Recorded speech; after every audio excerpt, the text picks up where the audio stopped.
صل على محمد وعلى آل محمد كما صليت على إبراهيم وعلى آل إبراهيم إنك حميد مجيد اللهم بارك على محمد وعلى آل محمد كما باركت على إبراهيم وعلى آل إبراهيم إنك حميد مجيد أعوذ بالله من الشيطان الرجيم بسم الله الرحمن الرحيم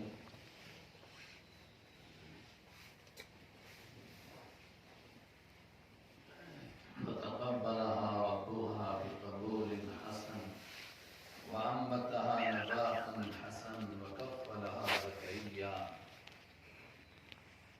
إنما يتقبل الله من المتقين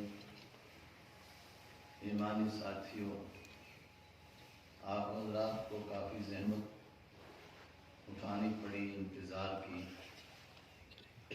لیکن ہر چیز کے پیچھے اللہ کے راز ہوتے ہیں۔ اس دیری میں بھی اللہ کا کوئی نہ کوئی ضرور راز ہوگا۔ ہم نے کئی مرتبہ دیکھا لوگ دوڑتے ہوئے گئے، جہاز چھوٹ گئے، بعد میں پتہ چلا وہ جہاز حادثے کا شکار ہو گیا۔ ہمارے ایک ساتھی صبح پہلی گاڑی سے نکل رہے تھے، بیٹے کو اتنا ڈانٹا، گاڑی چھوٹ گئی، وہ گاڑی تھوڑی آگے جا کے ایکسیڈنٹ ہوئی، سارے شہید ہو گئے۔ اب اس کو اللہ تعالیٰ نے ابھی زندگی رکھنی تھی، یہ بچ گیا۔ اللہ تعالیٰ کے یہاں سارے کاموں کے پہلے سے منصوبے بنے ہوئے ہیں، اور میں اور آپ کٹ پتلیوں کی طرح خالی دوڑ لگاتے ہیں۔ پہلے سے طے تھا، متی گاورم نام کا کوئی گاؤں بنے گا، اس میں ایک مسجد بنے گی، اس میں یہ کام ہوں گے، ایک مدرسہ بنے گا، اس میں ایک بچہ حافظ ہوگا، سب اس کے یہاں طے ہے۔ یوسف علیہ السلام کو بھائیوں نے حسد کی بنیاد پر جنگل میں لیا، کنویں میں ڈالا، وہاں سے ایک قافلے نے اٹھایا، مصر میں لے کر کے بیچا۔ مصر میں جس نے خریدا اس کی عورت نے الزام لگایا، وہ جیل چلے گئے۔ بظاہر لگ رہا ہے کہ حادثہ ہو گیا، اتفاق سے ایسا ہوا۔ قرآن پاک میں ایسا نہیں ہوا، وَكَذَلِكَ مَكَّنَّا لِيُوسُفَ فِي الْأَرْضِ۔ اس طریقے سے ہم نے مصر میں یوسف علیہ السلام کے پاؤں مضبوط کیے، ان کو طاقت عطا فرمائی۔ تو اگر مصر میں ان سے کام لینا تھا تو ان مصیبتوں سے کیوں گزارا؟ وَلِنُعَلِّمَهُ مِن تَأْوِيلِ الْأَحَادِيثِ، تاکہ ان کو باتوں کی گہرائی میں جانا آئے۔ اور جو آدمی بکتا ہوا، لٹتا پٹتا، کنویں میں گرتا، پھر جیل میں ٹھونسا جاتا ہے، پھر وہ واپس آ کر مصر کا بادشاہ بنے گا۔ فرمایا وَاللَّهُ غَالِبٌ عَلَىٰ أَمْرِهِ، اللہ جو کرنا چاہتا ہے سو کر گزرتا ہے۔ اللہ جس کو بادشاہ بنانا چاہے اس کو کوئی روک سکتا ہے؟ وَاللَّهُ غَالِبٌ عَلَىٰ أَمْرِهِ، اللہ جو کرنا چاہتا ہے سو کر گزرتا ہے۔ وَلَٰكِنَّ أَكْثَرَ النَّاسِ لَا يَعْلَمُونَ، لیکن اکثر لوگوں کو پتہ ہی نہیں چلتا ہو کیا رہا ہے۔ اللہ کے ہاں کوئی حادثہ نہیں، کوئی اتفاق نہیں، بائی چانس ہے، کوئی بائی چانس وانس کچھ نہیں ہے۔ اس کے ہاں سب پہلے سے پلان ہے، ایسے ہی ہونا ہے۔ تو اس لیے آپ ناراض نہ ہوں، اس کے منصوبے کے مطابق یہی وقت لکھا ہوگا یہاں آنے کا۔ ہمارے بالکل ابتدائی ساتھیوں میں عبدالرحمن صاحب، یوسف صاحب ان کے ساتھی، تب میرے بال ان سے زیادہ کالے تھے، لیکن اب میں سفید ہو گیا۔ یہ بڑھاپے کی دہلیز پر پہنچ گئے۔ تو نے غزل چھیڑی، مجھے احساس دینا، ذرا عمر رفتہ کو آواز دینا۔ تو میں تب سے آپ کے اس گاؤں کو جانتا ہوں، آیا بھی ہوں یہاں، مگر کبھی نہیں موقع ملا آپ کی مسجد میں آنے کا۔ بس دوڑتے بھاگتے آئے، واپس بھاگے۔ اور حضرت مولانا ان کے بھائی صاحب اور میرے ساتھی تب سے میں جانتا ہوں، لیکن اللہ نے مقدر آج بھی لکھا تھا۔ اس لیے اگر دیری ہوگی کوئی بات نہیں ہے۔ اگر میں 2 گھنٹے زور لگا لگا کر کچھ کہوں گا تو اس کا نچوڑ بھی اتنا ہی نکلے گا جو میں انشاءاللہ 5-10 منٹ میں ایک بات کہنا چاہتا ہوں، آپ غور سے سن لیں، تھوڑی دیر میری سنیں، موبائل کی بعد میں سننا۔ یہ اس دور کے بڑے عذابوں میں سے ایک عذاب ہے۔ بدبختی یہ ہے کہ اب یہ مسجد اور مدرسے میں گھس گیا ہے۔ ہم نے تو کوشش کی ابھی نہ گھسے، لیکن ادھر سنا گھس گیا ہے۔ تو پھر جب شیطان گھس گیا مسجد میں تو لوگ اس کو دیکھتے ہیں، مجھ کو کہاں دیکھتے ہیں۔ میری تقریر وہ بعد میں سنیں گے، پہلے اس کی سنیں گے۔ لیکن آج آپ دل پر پتھر رکھ کر 2-4 منٹ سن لیں۔ جو جہاں کام ہونا ہے وہ اللہ نے طے کر رکھا ہے، شہلے سے ہونا۔ کوئی کہے میں نے بڑا تیر مارا، میں نے چندہ دیا، تو نہ دیتا، تیرا پوتا بھی نہ دیتا، تب بھی ایسے ہی۔ کوئی مولوی کہے میں نے بڑا کمال کیا، میں نہ ہوتا تو پھر کیا ہوتا تھا، کچھ بھی نہ ہوتا۔ وہ ہوتا جو اللہ چاہتا ہے۔ اللہ کے چاہنے کے بغیر کچھ نہیں ہوتا ہے، اللہ کے چاہنے سے ہوتا ہے۔ البتہ بندوں کو موقع دیا جاتا ہے کہ وہ اپنے بخشش کے لیے کوئی کام کریں۔ تو بندے اپنی بخشش کے لیے کیا کر سکتے ہیں اور کون سا مدرسہ ترقی کر سکتا ہے؟ ہمارے JNK میں سب سے پرانا مدرسہ اسی علاقے کا ہے، سب سے پرانا مدرسہ دنگی پورہ کا ہے۔ تب مدرسوں کا نام لوگ نہیں جانتے تھے، اس زمانے کا مدرسہ ہے۔ کون سا مدرسہ ترقی کرے گا اور کون سا مدرسہ فیل ہو جائے گا، کون سے مدرسے کا فیض زیادہ جاری ہوگا اور کون سے کا نہیں جاری ہوگا، میں نے اس کے لیے 2 جگہ سے آیتیں پڑھی ہیں۔ پہلی آیت تو میں نے پڑھی کہ مدرسہ چلتا کیسے ہے، اس کے لیے میں نے آیت پڑھی ہے آدھا سا ٹکڑا، کیونکہ وقت تنگ ہے، مجھ نے کہیں اور بھی وقت دے رکھا تھا، لیکن پیچھے سے جہاز ہی لیٹ ہو گیا تو میں کیا کروں۔ تو پھر راستے کے جام پھر اور لیٹ ہوتا چلا گیا، وہاں تو عصر پر پہنچنا تھا، اب تو عصر ادھر ہونے کے قریب آ گئی ہے۔ آیت میں نے پڑھی آپ کی حضرت مریم علیہ السلام کے تعلق سے۔ ان کے والد کا انتقال ہو گیا، والد نے انتقال کے وقت میں گھر والی سے کہا کہ میری جو امانت ہے تمہارے پاس، اس کو اللہ کے دین کے راستے پر لگانا۔ ماں نے منت مانی، انی نذرت لک ما فی بطنی، پروردگار جو میرے پیٹ میں ہے وہ میں تیرے دین کے لیے وقف کر دوں گی۔ مگر ذہن میں کیا ہے کہ بیٹا پیدا ہوگا، دین کے لیے چھوڑ دوں گی، امامت کرے گا، شیخ الحدیث بنے گا، آج کی زبان میں محدث بنے گا، مفسر بنے گا۔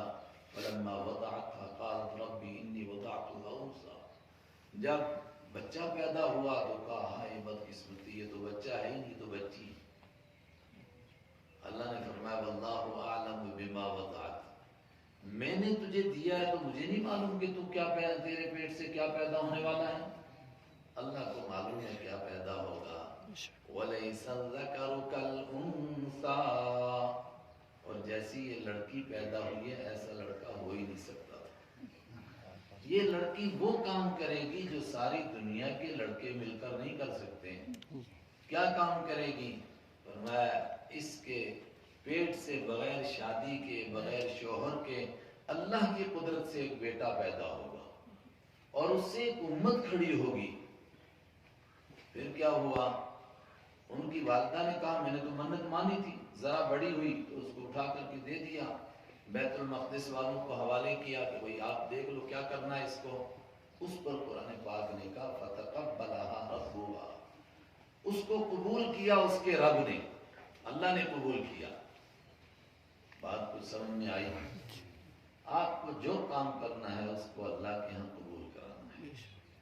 اب قاضی عبدالرحمن صاحب بھی سمجھیں، آپ بھی سمجھیں۔ ہو سکتا ہے میرا کوئی دوست ناراض بھی ہو، مگر میں ڈرتا نہیں ناراض ہونے سے۔ دیکھو گورنمنٹ سے اگر آپ کو کالج لینا ہے، یونیورسٹی لینی ہے، اسکول لینا ہے، اس کو کیا کرنا ہے؟ بولو، اللہ کے گورنمنٹ کے یہاں۔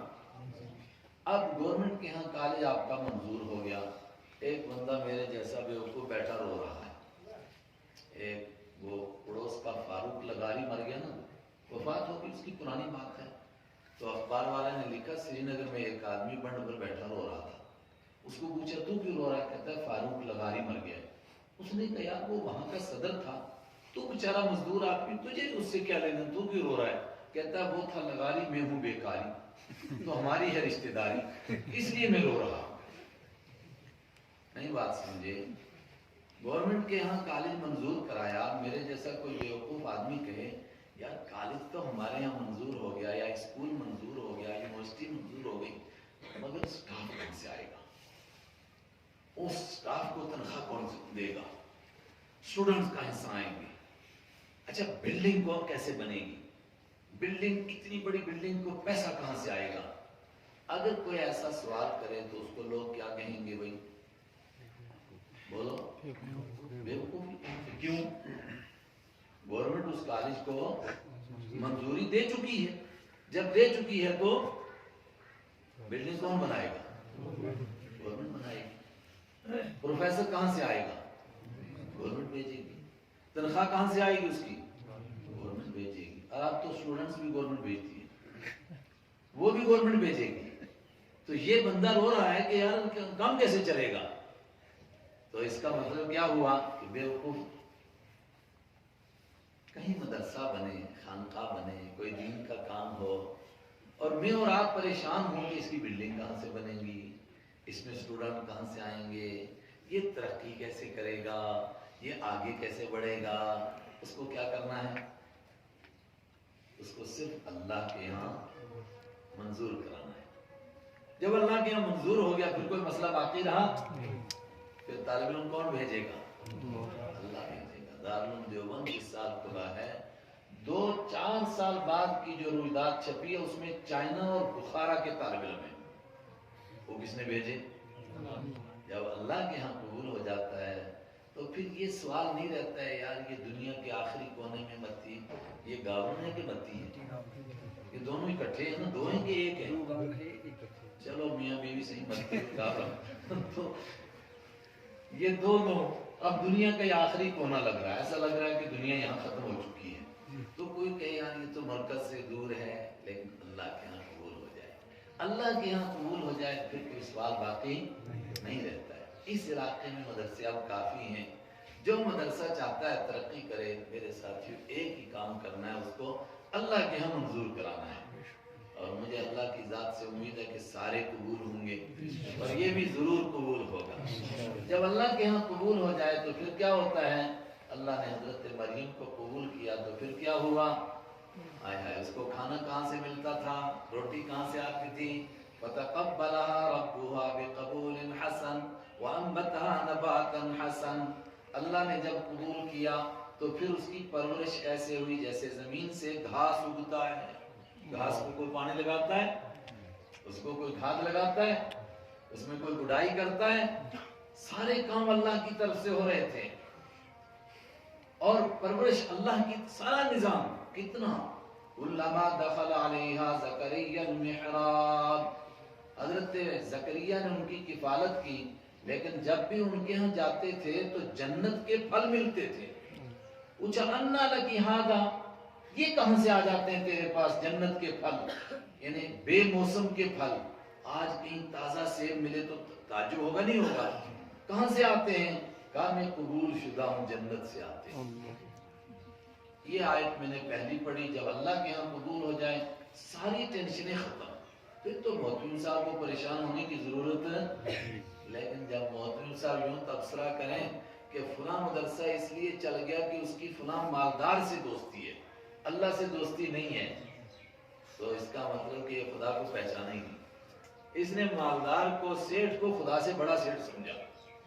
تو خدا سے مانگنے کے بجائے یہ بھکاریوں سے مانگ رہا ہے. وہ بیچاری منگے اوپر پڑ منگا, وہ ہماری زبان میں کہتے ہیں کہ وہ بھیک مانگ کے لایا, یہ آگے اٹھ کے پیچھے چلے یار مجھے بھی دے دے. وہ جہاں سے اس کو مل رہا ہے تو بھی لے کے آ وہاں سے.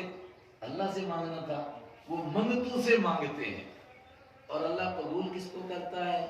اللہ کے ہاں ایسا نہیں ہے کہ مسائل پیدا کیے اور حل کچھ ہے ہی نہیں نہ, جو مسئلہ اس کا حل کس کا قبول ہوتا ہے؟ انما یتقبل اللہ من المتقین. اس میں کوئی دو رائے نہیں ہے کہ اللہ قبول کرتا ہے پرہیزگاروں سے, تقوی والوں سے. اس کے لیے محتمم صاحب تقوی والے بن جائیں, کمیٹی والے تقوی والے بن جائیں, گاؤں والے متقی اور پرہیزگار بن جائیں, طالب علم متقی بن جائیں, استاد متقی بن جائیں. بس جب تقوی والے بن گئے سارا مسئلہ حل ہو گیا.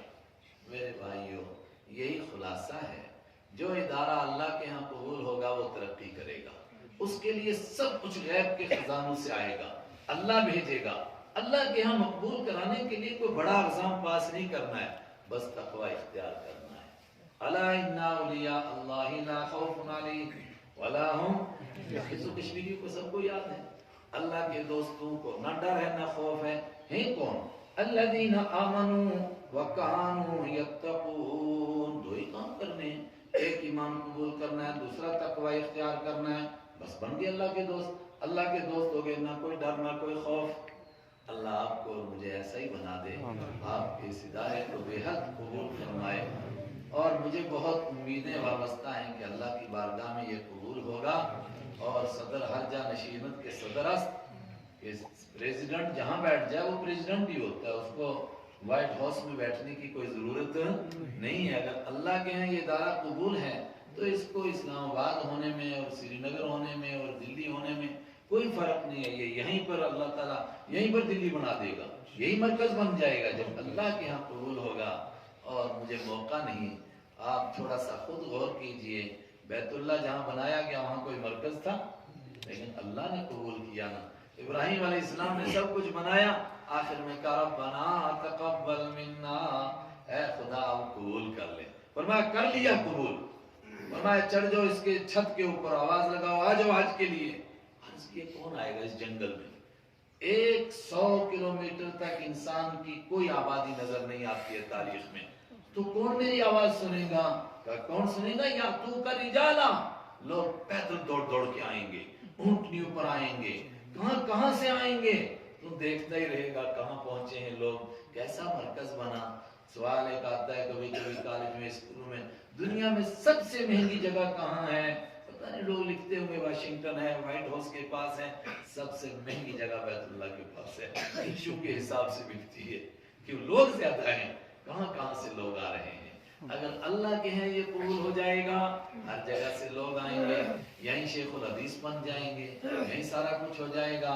اللہ کے یہاں قبول ہونے کے لیے ایک ہی کام ہے, انما یتقبل اللہ من المتقین. اللہ قبول کرتا ہے پرہیزگاروں سے. اللہ مجھے بھی نصیب فرمائے, آپ کو بھی نصیب فرمائے. وآخر دعوانا الحمدللہ رب العالمین. اللہم صلی علی سیدنا و حبیبنا و نبینا و مولانا محمد وعلى آلہ وسلم تسلیما. مالک الملک کی بڑی تیزی سے ختم ہو رہی ہے اور موت کی طرف دوڑی جا رہی ہے.